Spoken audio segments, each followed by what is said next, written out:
நேர்களே, இன்றைக்கு காங்கிரஸ் கட்சி கூட்டணி என்னானது, அதை போன்று பாட்டாளி மக்கள் கூட்டணி என்னானது, திமுக இறுதி செய்யப்பட்டு விட்டதா? இந்த ரெண்டு கேள்விகளுக்கும் ரெண்டு தலைப்பும் நான் உங்களுக்கு ஒரு அனலிட்டிக்கல் பெர்ஃபார்மன்ஸ் அல்லது நமக்கு கிடைத்திருக்கிற சோர்ஸ் மூலம் உங்களுக்கு ரொம்ப துல்லியமாக சில செய்திகளை தர்றேன். நிறைய கொடுத்துக்கிட்டு இருக்க, நீங்களும் பார்க்குறீங்க. இப்போ காங்கிரஸ் நாம சொன்னோம் 39 தொகுதிகளும் 2 ராஜ்யசபா இடங்களும் கேட்கிறது. கே.சி. வேணுகோபால் காங்கிரசினுடைய அகில இந்திய பிரதிநிதியாக வந்தார்.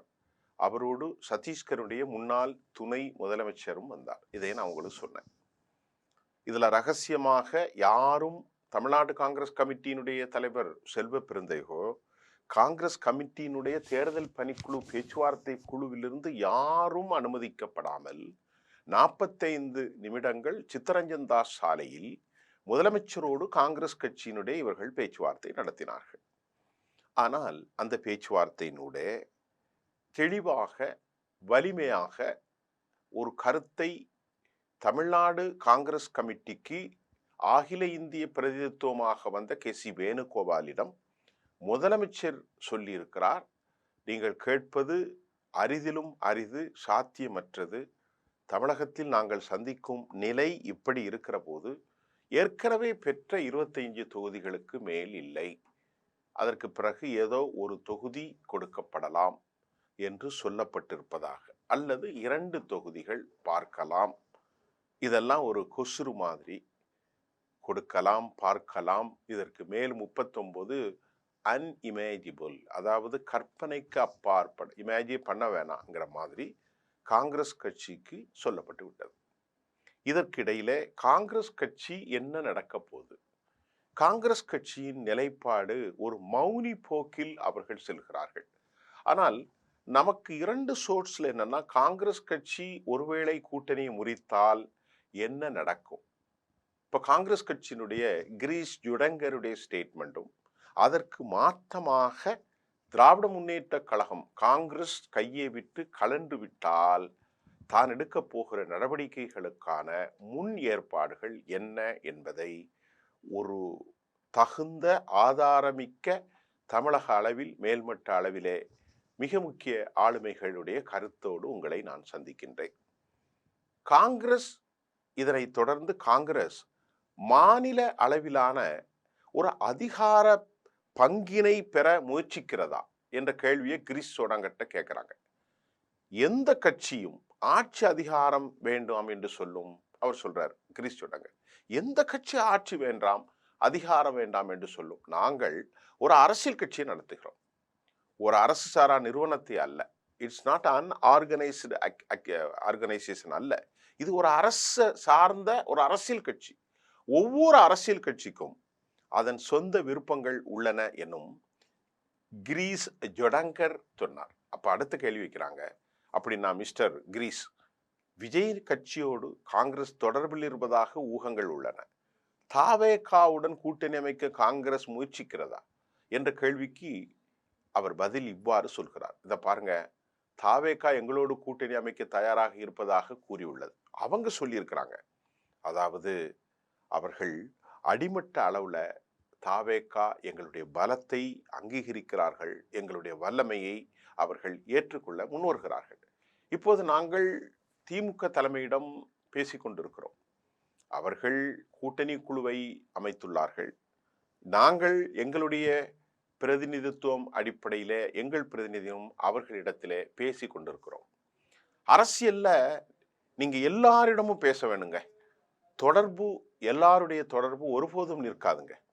உதாரணத்திற்கு ஒரு கடுமையான எதிரி இருக்கிறாங்க அரசியல் ரீதியா, அவர்களும் எங்களை தொடர்பு கொள்கிறார்கள், நாங்களும் அவர்களோடு தொடர்புல தான் இருக்கிறோம். அதிமுக தலைவர்கள் கூட நாங்கள் விழாக்களில் சந்திக்கும் போதும் ஒருவருக்கொருவர் வணக்கம் சொல்லிக் கொள்கிறோம் என்று ஒரு பிடி கொடுக்காமல் எல்லோரோடும் பேசிக்கிட்டு இருக்கோம். எங்களுடைய அதிகாரத்தை, எங்களுடைய வல்லமையை, எங்களுடைய பலம் பலவீனங்களை தாண்டி எங்கள் பலத்தை தாவேகா ஏற்றுக்கொள்கிறது என கிரீஷ் ஜுடங்கர் தனது கருத்தில் சொல்லியிருக்கிறார். இதற்கிடையிலே இப்போ தனித்து திராவிட முன்னேற்ற கழகத்தினுடைய அடுத்த விஸ்வரூபம் எதுவாக இருக்கும்? அப்படி என்றால் ஒருவேளை காங்கிரஸ் கட்சி வெளியேறுது என்று வைத்துக் கொள்வோம். இது திமுகவுக்கு பெரிய தலைவலி குறையும் என்று அண்ணா அறிவாலயத்தின் பல உடன்பிறப்புகளும் முன்னணி தலைவர்களும் நினைக்கிறார்கள். அதை நான் பல முறை சொல்லியிருக்கேன். இங்க பாருங்க, பொதுவா 30-40 இடங்கள் காங்கிரசுக்கு திமுக ஒதுக்கியது. முதல்ல 63, அதற்கு பிறகு 41, இப்போது 25. இந்த இடங்கள் நமக்கு மிச்சமானா திமுக ஒரு 200 தொகுதிகளில் நேரடியா உதயசூரியன் சின்னத்திலே போட்டியிட திட்டமிடும். இது ஒரு முக்கியமான விஷயம். பெர்ஹாப்ஸ் காங்கிரஸ் இல்லாம போயிட்டுனா டிஎம்கே 180, 190, 200 வரைக்கும் உதயசூரியன் சின்னத்தில் கண்டிப்பாக போட்டியிட போகிறது. இரண்டாவதாக, கூட்டணி கட்சிகள் தயவின்றி 118 என மேஜிக் நம்பரை தாண்டி தனிப்பெரும்பான்மையோடு ஆட்சியை பிடிக்க இது சரியான வழி என திமுக மற்றொரு பக்கம் ஒரு கணக்க போட்டிருக்குப்பா. அடுத்து இப்போ விடுதலை சிறுத்தைகள், தேசிய முற்போக்கு திராவிட கழகம் ஒரு புதிய பவர் சென்டராக மாறியிருக்கிறார்கள். காங்கிரஸ் இல்லாத அந்த வெற்றிடத்தை நிரப்ப திருமாவளவனுடைய விடுதலை சிறுத்தைகளும், பிரேமலதா விஜயகாந்தின் தேசிய முற்போக்கு திராவிட கழகம், இந்த 2 கட்சிகளும் திராவிட முன்னேற்ற கழகத்தினருக்கு ஒரு கூடுதல் பலம் தரும் என்றும் நம்பப்படுகிறது. உதாரணமாக, தலித் மற்றும் சிறுபான்மையினர் வாக்குகளை சிதறாமல் வைத்திருக்க விடுதலை சிறுத்தை கட்சிகளை செகண்ட் ஹீரோவாக திமுக முன்னிறுத்தும். நான் இதை ஏற்கனவே சொன்னேன். அவர்களுக்கு கூடுதல் தொகுதிகளை ஒதுக்கி கூட்டணியின் சித்தாந்த முகமாக மாற்றும். நான் மறுபடியும் அந்த செய்தியை உங்களுக்கு தரேன், ரொம்ப கவனிங்க. நான் பலமுறை இதில் சொல்லியிருக்கேன்.